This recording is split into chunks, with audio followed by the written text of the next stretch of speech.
The technique we're about to learn is a technique that just makes people happy. It's so easy to do. It is probably the single easiest thing that you're going to learn to do in this entire two-part course.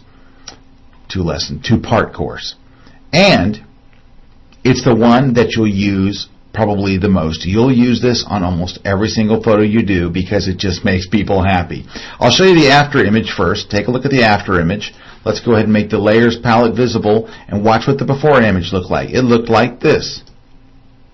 That's the original image as it came out of the camera. Here's our retouch. All we did was make our subject look a little bit thinner. 10 or 15 pounds, boom, in one fell swoop. And she looked perfectly normal here, and she looks perfectly normal here. Just here, she just looks a little thinner. I have never put this effect on somebody who didn't just love it. Of course, I don't tell them I ran this effect. They just go, oh, I love the photo. It looks so slim. Yeah, you do. Okay, here's how we do it.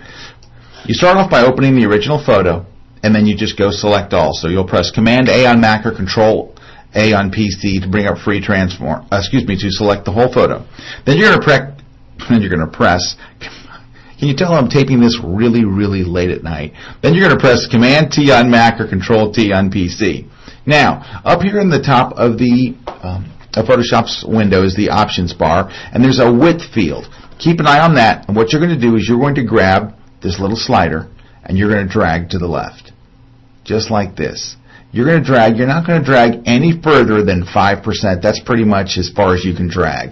If you drag 1 or 2%, nobody will be able to know. 1 or 2% in something like this, it's so subtle that no one will be able to tell. 2%, but it takes off about 5 to 7 pounds. Go in a little more, and it really trims up. But about 5% is pretty much where you can go and not worry about being caught. Then just hit your Enter key or Return key once you get it where you like it, and then you're just going to press Crop to finish off the look.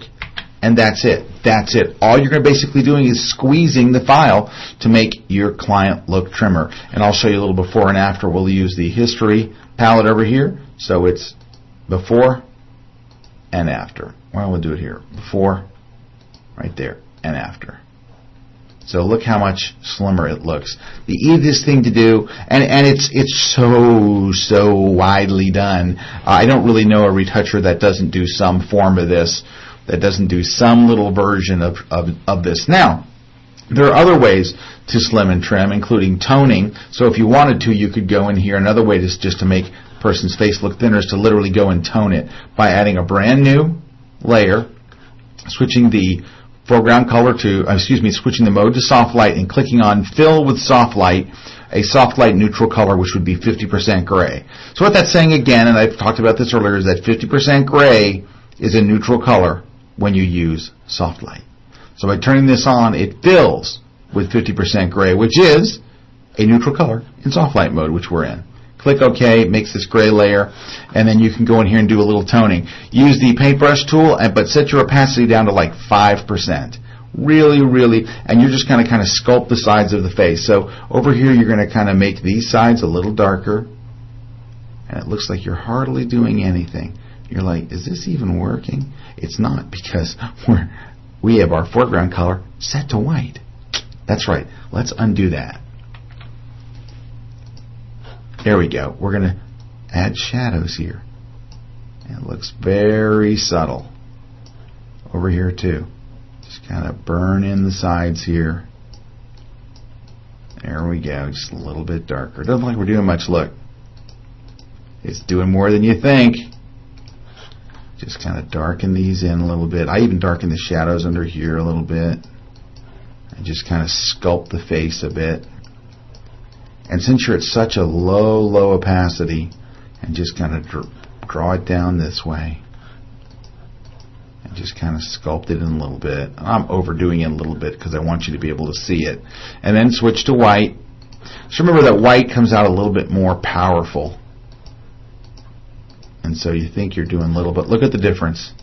See how it's just kind of sculpting the face in? See how much thinner the face looks with this? So we're basically kind of painting. We're just reestablishing where the shadows all, and look at that. It just really just helps to make that face look thinner. So there's a couple of different ways. And, of course, doing some other things that we're going to do as we finish up here in the class with some of the final project kind of stuff. You'll see some other ways we can just kind of enhance here and there. But that's a darn good way, both of those ways. The first one's incredibly easy. The second one's incredibly effective, but they both work just wonders.